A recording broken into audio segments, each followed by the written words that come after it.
Spanish words in conversation. When he did, either someone was about to get into some serious toe-curling sex or someone that was about to bite a bullet. The flash of anger in his eyes indicated the need to talk in private. "Hey, team, I'll be right back. Keep working," I said, following Tony from the studio while ignoring the curious stares from everyone. As soon as the office door shut behind him, he blurted out, "We just took another hit." "What?" One vicious sweep of my hand and everything on the desk hit the carpet.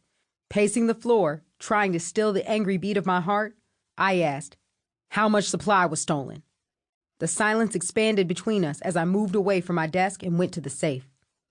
"I don't know yet." Only halfway through the combination, I turned to face him. "What the hell do you mean you don't know?"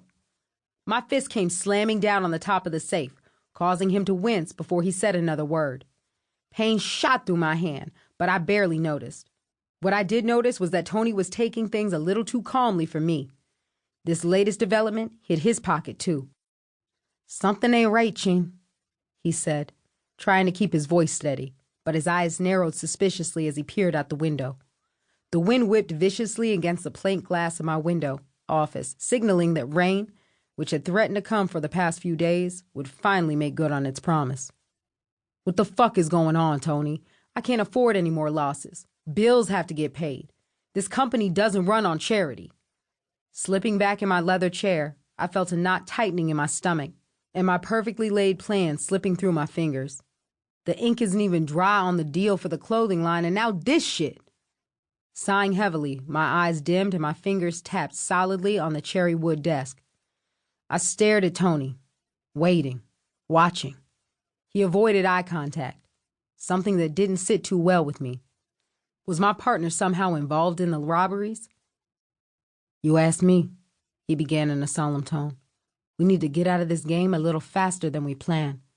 Shit's getting foul real quick."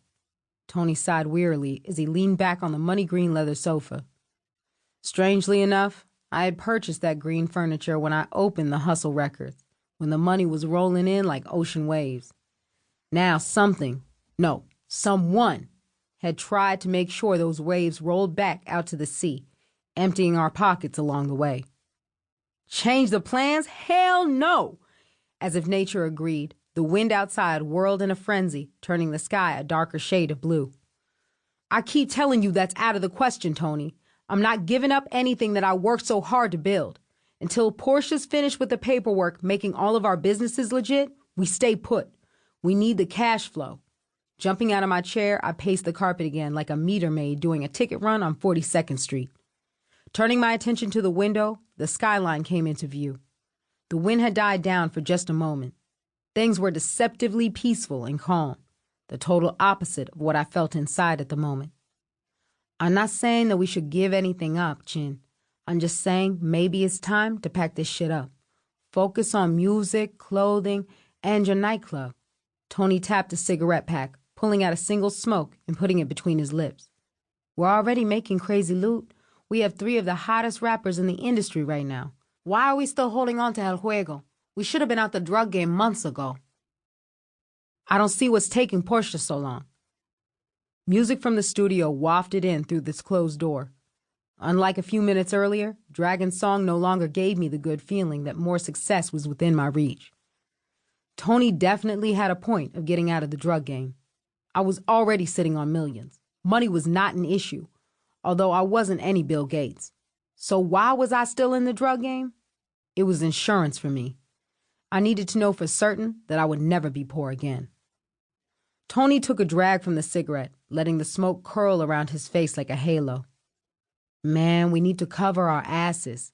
It's only a matter of time before the FBI will be onto the fact that we're running a multi-million-dollar drug empire through the companies. You know we got the police over here on lock, so there's no worry in that corner. But the FBI?" He shook his head scornfully. "Man, those motherfuckers are hard to buy off."